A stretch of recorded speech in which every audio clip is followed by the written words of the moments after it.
Good afternoon, everybody. Thank you for being here today. We are going to get to my remarks and Q&A as always, but I do have the FBI director with me here, Kash Patel. You all know him well, and he's here to provide an update for you all with respect to China. As you know, President Trump had a very successful meeting on his trip to Asia with President Xi, where they discussed the need for China to crack down on fentanyl production and distribution, which ultimately makes its way here to the United States of America. And the FBI director recently traveled to China following President Trump's meeting to meet with his counterpart in Beijing. And he has a really positive announcement for the American people to share. So the president wanted me to bring the FBI director out to share that with all of you today. So Kash, please, thank you for being here. Thanks, Caroline. As Caroline mentioned, we have some tremendous news thanks to President Donald J. Trump once again for the American people. As soon as the President of the United States took office, he issued a mandate to rid America of the scourge that is fentanyl, a drug that has killed hundreds of thousands of Americans. Thanks to his leadership and direct engagements with China, we set up a framework to execute that mission 8 months ago. Attorney General Bondi immediately thereafter took steps to engage her counterpart in China at the Ministry of Public Security. Pursuant to their direct discussions, as the FBI director designated to run counterpoint on this, along with the Secretary of State Rubio and Ambassador Perdue and the team here at the White House, we set forward a path to implement the policy needed to crush the plague of fentanyl. Deputy Attorney General Blanche and our teams have been hard at work ever since, ultimately culminating in my trip to Beijing last week. This was only possible due to President Trump's historic engagement with President Xi just a few short weeks ago that set the stage for today's announcement. At that meeting, the leaders reached an agreement. But just to put this in frame for the American people, a reminder here that nearly 100,000 people died of fentanyl overdoses just last year alone.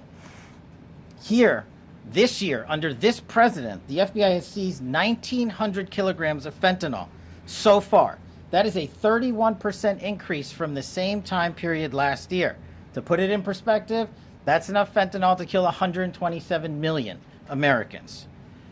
Fentanyl precursors are what makes up fentanyl.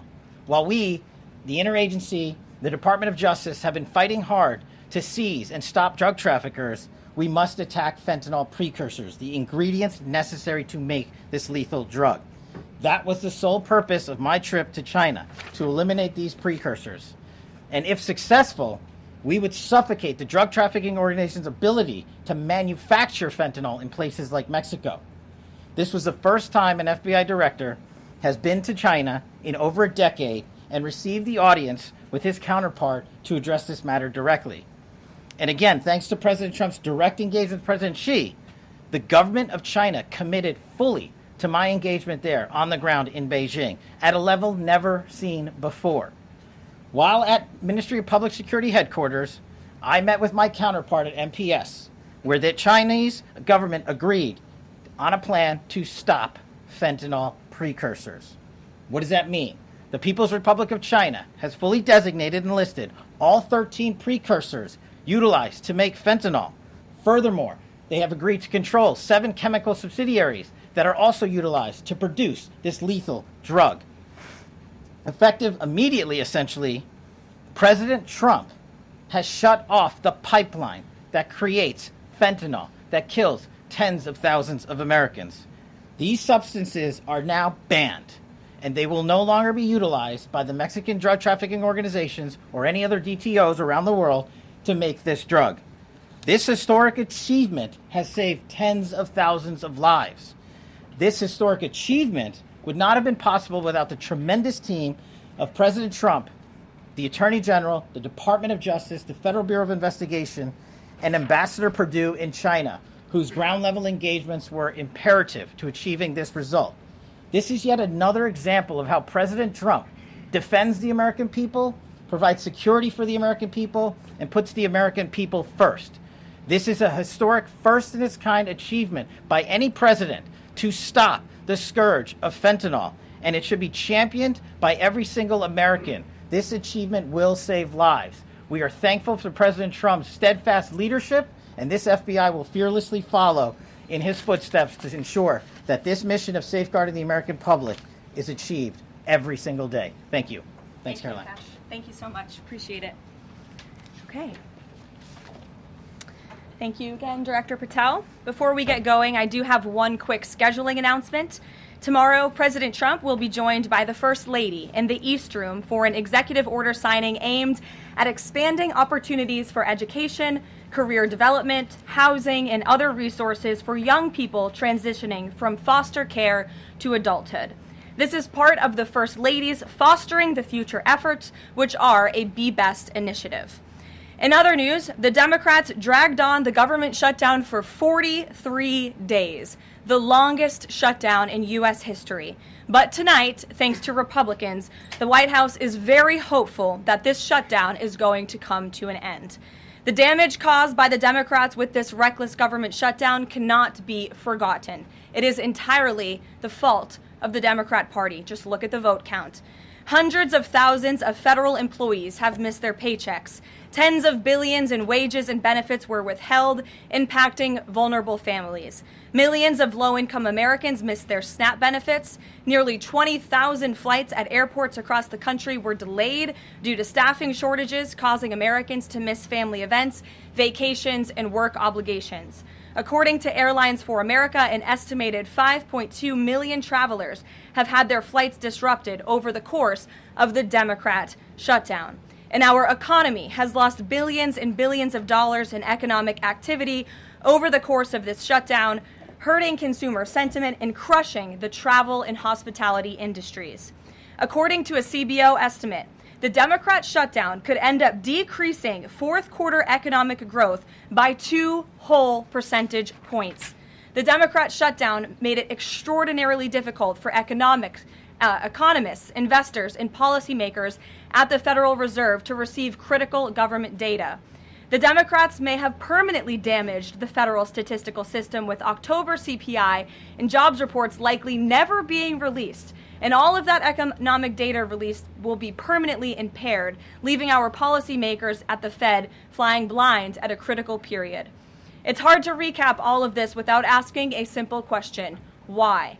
Why have the Democrats put the American people through this pain for 43 days in a row? And it feels like Groundhog Day being up here again talking about this Democrat shutdown. And the answer to that question is pure partisan politics. They started this shutdown with a ridiculous demand to force taxpayer-funded healthcare benefits to illegal aliens who broke into our country. Even after it was clear President Trump and Republicans would never force American taxpayers to pay for free health care for illegals. In fact, President Trump's One Big Beautiful Bill fixed that problem. The Democrats kept dragging this reckless government shutdown on for weeks longer to boost their turnout in an election, perhaps one may guess. That's because the Democrats are totally captured by their far left-wing base, who only care about attacking President Trump, even if it means hurting innocent Americans in our country. The Democrats' weakness and their unwillingness to buck the fringe members of their party dragged this harmful shutdown on for 7 weeks and inflicted massive pain onto the American public. But let's be clear. The clean CR being voted on today in the House of Representatives that will lead to the reopening of the federal government is what President Trump and Republicans have supported from day one. Our troops, air traffic controllers, and federal employees will be back to receiving their regular paychecks. Families in need will get back to receiving their food purchasing assistance, and the people's government will soon be back open for business. President Trump looks forward to finally ending this devastating Democrat shutdown with his signature, and we hope that signing will take place later tonight. On another matter, I want to address the affordability issue that's received a great deal of media attention this past week, which is ironic because it didn't receive that much attention when Joe Biden was here and inflation was at a record high 9%, the worst inflation crisis in modern American history. And President Trump won a landslide election in part to address the affordability issues created by Joe Biden and the Democrats. And that's exactly what President Trump has done since day one of his administration. Since the first day in office and every day since, the Trump administration has taken aggressive action to fix the Biden-created cost of living issues. The notion that the same Democrats who just shut down the federal government to sabotage our economy, rob people of their paychecks, and also helped Joe Biden ratchet up inflation to 9% are now suddenly affordability champions, that notion is completely absurd. And it's something only the liberal media would have the gall to push.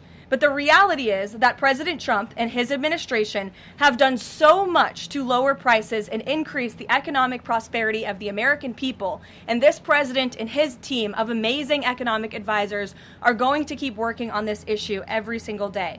In less than 10 short months, President Trump signed the largest middle-class tax cuts in American history, including no tax on tips, overtime, and Social Security, which will guarantee that next year Americans are going to put more money back into their pockets. The president has completely unleashed American energy dominance to help bring gasoline prices to the lowest in 5 years, and we expect them to continue to decrease.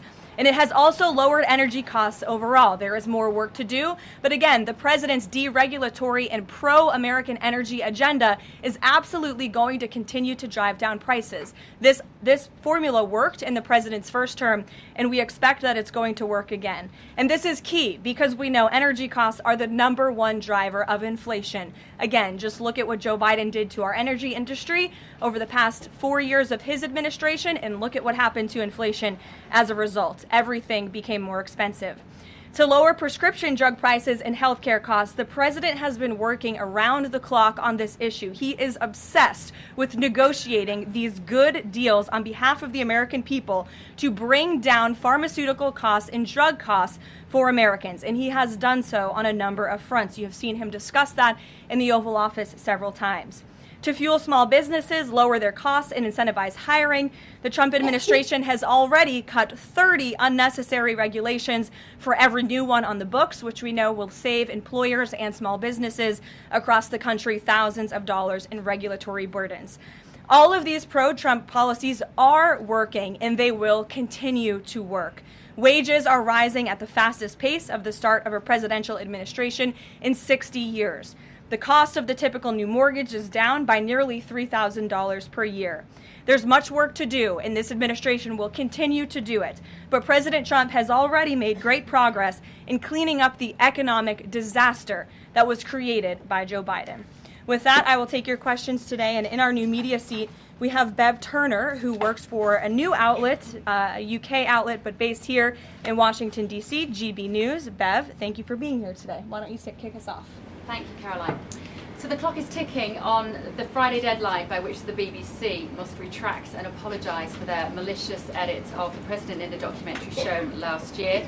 The recently resigned Director General of the BBC yesterday described the organisation as the very best of society and blamed the enemies of the BBC for this outcome. Also yesterday, a senior government minister launched a fierce defence of the channel in the House of Commons, saying that the broadcaster remains a light on the hill for people all over the world. So, does the President feel that the network is taking the situation seriously? Does he believe that they've shown sufficient regret? Does this strain the relationship between the President and the Prime Minister? And given that the organisation is publicly funded, is the President prepared to bankrupt the BBC in his pursuit of truth and justice? Well, thank you, Bev. There's a lot of questions in one there. I will say I know the president has a very good relationship with Prime Minister Starmer. You have been there. You've seen them in their interactions. You've questioned both leaders in your time joining us when we've gone to the United Kingdom a few different times now. However, he has always been very frank when he disagrees with leaders, even whom he has a good relationship with. And the BBC, being a fair news organization, is definitely an outlet. I think these two leaders would disagree. The president has made it very clear that this is a leftist propaganda machine that is unfortunately subsidized by British taxpayers, and he thinks that's extremely unfortunate for the great people of the United Kingdom and Great Britain. And I think that the president was deeply concerned by the editing, the purposeful and dishonest editing of his speech that was so clearly fake news, and he rightfully dubbed that term many years ago, and this is a classic example of that. We see it in the United States all the time. We see it now in the United Kingdom. As you know, the president's external legal counsel has filed a lawsuit against the BBC. We expect that to continue, and whether they apologize or not is up to them. Thanks for being here, Bev. Ouija. Thank you, Caroline. Sure. I have your statement about the new Epstein emails that have been released by House Democrats. Separate from why you believe the emails were made public, can you address their substance? Did the president ever spend hours at Jeffrey Epstein's house with a victim? These emails prove absolutely nothing other than the fact that President Trump did nothing wrong. And what President Trump has always said is that he was from Palm Beach, and so was Jeffrey Epstein. Jeffrey Epstein was a member at Mar-a-Lago until President Trump kicked him out because Jeffrey Epstein was a pedophile and he was a creep. And this email you refer to with the name of a victim that was unredacted now and has since been reported on in this room, so I will go ahead and say it, Virginia Giuffre. And it was CBS's own reporting, Ouija, that recently wrote that Miss Giuffre maintained, and God rest her soul, that she maintained that there was nothing inappropriate she ever witnessed, that President Trump was always extremely professional and friendly to her. And so I think it's a question worth asking the Democrat Party, and you should all go ask them after this briefing, of why they chose to redact that name of a victim who has already publicly made statements about her relationship with Jeffrey Epstein and is unfortunately no longer with us. Mary. Thank you, Kelly. 2 questions on this. In the interest of transparency, why not just go ahead, release the full files on Epstein, get this all over with? This administration has done more with respect to transparency when it comes to Jeffrey Epstein than any administration ever. In fact, this administration, the Department of Justice, has turned over tens of thousands of documents to the American people. We are cooperating and showing support for the House Oversight Committee. That's part of the reason you are seeing these documents that were released today, because of the House Oversight Committee's and Republicans' efforts to get these out to the public. This administration also moved, the Department of Justice also moved to unseal grand jury testimony, which we know, unfortunately, a judge declined those requests.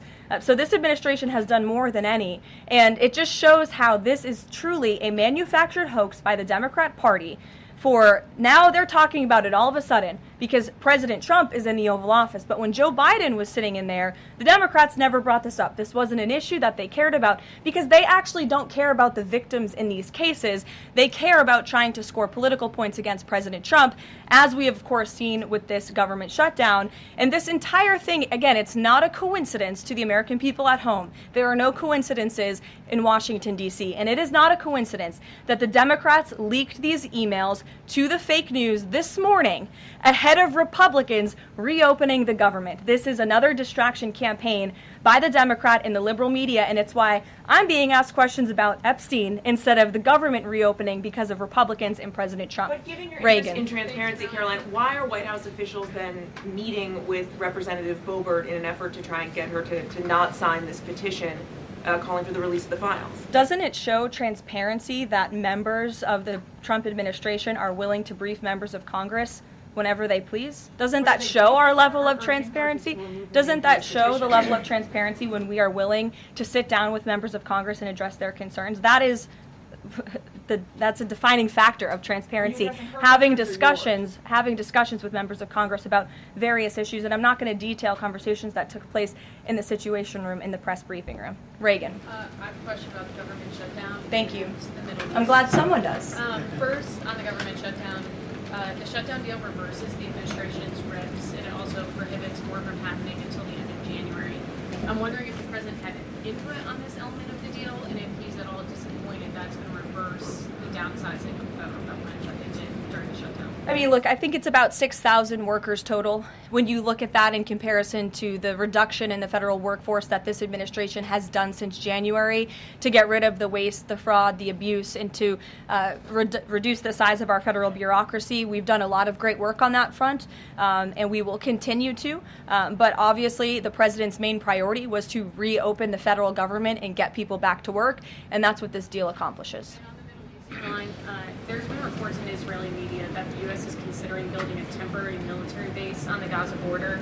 Can you confirm these reports? So I had a conversation directly with the reporter who wrote this article, and this article was based on a single piece of paper, an inquiry that somebody in the Department of Navy made about an idea that may happen in the future. And this reporter deemed that as an official plan and ran with a story that the United States is looking into it. I checked with the highest levels of the United States federal government. This is not something the United States is interested in being engaged in. It's not something we are currently involved in right now that we will be funding. And the president has been very clear he doesn't want to see boots on the ground with respect to what's happening in the Middle East. We've made great progress with the peace plan in Gaza, and we want to continue to see that move forward. But I put a comment in that story for a reason. And sometimes we see reporters take a piece of paper like this and just deem it as official policy, and sometimes that misleads people a little bit. Sure. There's been a question about UK intelligence sharing regarding the drunk interdictions involving Venezuelan boats. How will that affect the U.S. military operation? There's been a lot of discussion about the high caliber of the intelligence that has been provided before any of these military actions have taken place. I've seen that report. Oh, hello. I've seen that report. I'm familiar with the reporting, but we don't comment on intelligence matters, classified intelligence matters, as you know. As for the Trump administration's position on our narco-terrorist campaign in the Caribbean, it is going to continue, and the president has made it very clear he's not going to allow terrorists to bring illegal drugs that kill American citizens into our great country. Sure, John. I'll go to John and then Zolan. Go ahead. Thank you so much. Trump has talked about sending out $2,000 checks to U.S. citizens. Earlier this year, he also talked about sending a Doge dividend. That didn't materialize. Should U.S. Citizens expect a $2,000 proposal? Is the White House committed to making that happen? The White House is committed to making that happen, yes. And we are currently exploring all legal options to get that done. I don't have a timeline for you or any further details, but I can confirm for you that the president made it clear he wants to make it happen. And so his team of economic advisors are looking into it. And when we have an update, we'll provide one. Zolan. You said at the top that one of the costs of the government shutdown was that people missed their SNAP benefits. Can you explain then why the administration went to court to fight the funding of food stamps and SNAP benefits? So recipients missed their SNAP benefits because the Democrats shut the government down, and they forced the administration to tap into a contingency fund that did not even fund the full entirety of this program. And so then you had an unhinged judge who was trying to dictate from the bench what the executive branch has to pay for and where that money has to come from. That is judicial overreach at its finest, and so that's why the administration pushed back on that. We can't have the judicial branch telling the executive branch that we need to rob the Children Nutrition Fund, which is what this judge was trying to do, to pay for SNAP benefits. That's completely inappropriate and it's unconstitutional, and we've been proven right with that legal argument. But now the good news is, again, thanks to Republicans and in several hours President Trump, the government is going to be reopened, and SNAP recipients are going to receive their full benefits, which is what President Trump has always wanted to do. Stephen. Why also did you need the judicial process for that? I mean, during this shutdown, didn't the administration have a responsibility to tap into any of those reserves to ensure that essentially we did. People We did tap into it. We did tap into the contingency fund. And then the judge told us, no, you have to get more money from a children's nutrition fund. And we felt that was judicial overreach. You shouldn't tell the president which fund he has to rob because the Democrats are holding the country hostage by shutting down the federal government. Stephen, go ahead. Well, if the president is considering a pardon for Ghislaine Maxwell? Again, he's answered this repeatedly. It's not something he's talking about or even thinking about at this moment in time. I can assure you of that. Stephen. Karoline, I've got two questions about New York for you. Sure. First, you always do. On brand for the New York Post. Mayor-elect Mamdani, he said that he plans to reach out to President Trump and that, quote, this is a relationship that will be critical. Does the White House have a response to this planned outreach? It's the first time I'm hearing of it. I'll let the president respond himself to that comment by Mr. Mamdani. My second question, Jack Schlossberg, the grandson of President Kennedy, announced today that he's running for Congress. He, in the recent past, has referred to his uncle, the HHS secretary, as, quote, a rabid dog, and he has said that the Trump administration is, quote, the most corrupt in American history. Does the White House have a comment on this sort of comment from a rising star in the Democratic Party? I don't even think such ridiculous comments are responding to. Obviously, those things are not true. And Secretary Kennedy is doing a phenomenal job bringing transparency and the gold standard of science back to our healthcare system. Eamon. Thank you, Caroline. The president's hosting a number of Wall Street CEOs for dinner tonight here at the White House. Can you give us the names of the CEOs who are going to be here and give us a sense of what the president's message to Wall Street is going to be tonight? I don't have a full list for you in front of me, Eamon. I know you've reported on some names, and we've helped you navigate whether those names were truthful or false. But I know the president actually plans to bring some of you into the dinner tonight, so you'll see for yourself in several hours if that's okay with you. And there's been some reporting that the White House is frustrated with Bill Pulte and the rollout of this proposal for a 50-year mortgage. Can you tell us if the White House is frustrated with that rollout and if the White House still supports the idea of a 50-year mortgage for Americans? This is a proposal that the president himself has commented on. I would defer you to the president's statements, and it's something that the administration is discussing and seriously looking into. Sure. Thanks, Natalie. Danny, and then go ahead. Thank you.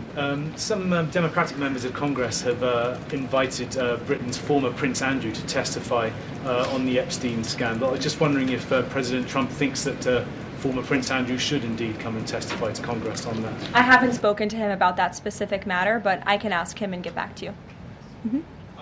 On the government shutdown, the president and House Republicans have made clear they were not going to negotiate health care strategy or policy while the government was shut down. Now, assuming that it reopens tonight, is the president intending to invite any Democrats over to have negotiations over these subsidies or any other plan to bring down the cost of health insurance? I will just add that, as you pointed out, the Democrats were holding our country hostage to try to negotiate on a healthcare system that they created. Obamacare, as it's famously called, is a system the Democrats created. It is a broken system. It has driven up healthcare costs dramatically in this country.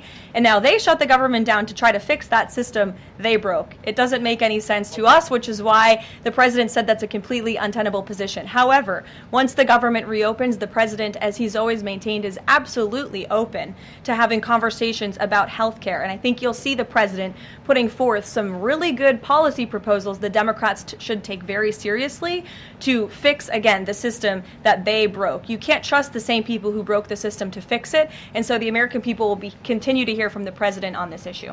Follow up on the question about the $2,000 payments off tariff revenue. The president had also talked about using tariffs to bring down the national debt. Would this be in lieu of that? Like, this is now the new way to maybe to use that tariff revenue? No, the president put out a statement on this clarifying he wants to do both things with the tariff revenue that he's bringing into this country. Trillions of dollars are expected to continue to pour in, and it's part of the reason that the Supreme Court case is so vital for our country's future, to restore our manufacturing industry in this country, to protect our national security, to continue to allow the president to use tariffs as leverage to negotiate economic deals that, again, are good for our national security. And that revenue can then be used for various reasons, to pay down our debt and also perhaps to give these rebate checks back to Americans, which, again, the White House is exploring the legal options of how we can get that done. Catherine, go ahead. Caroline, Viktor Orban said this week that President Trump has promised Hungary some kind of financial shield. Do you have any details on how that will be structured or what that would look like? I don't, but I'm happy to check with the National Security Council and get back to you. One more. You recently said you'd check with President Trump about why he needs to get an MRI on his recent trip to Walter Reed. Do you have any more detail on that? I do, and I'm glad you asked. As stated in the memo provided on October 10th, President Trump received advanced imaging at Walter Reed Medical Center as part of his routine physical examination. The full results were reviewed by attending radiologists and consultants, and all agreed that President Trump remains in exceptional physical health, which I know all of you will see with your own eyes later this evening when he opens up his dinner to the press, and perhaps you will see him when he signs the bill to reopen the federal government. So stay tuned on plans for that. Thank you, everyone.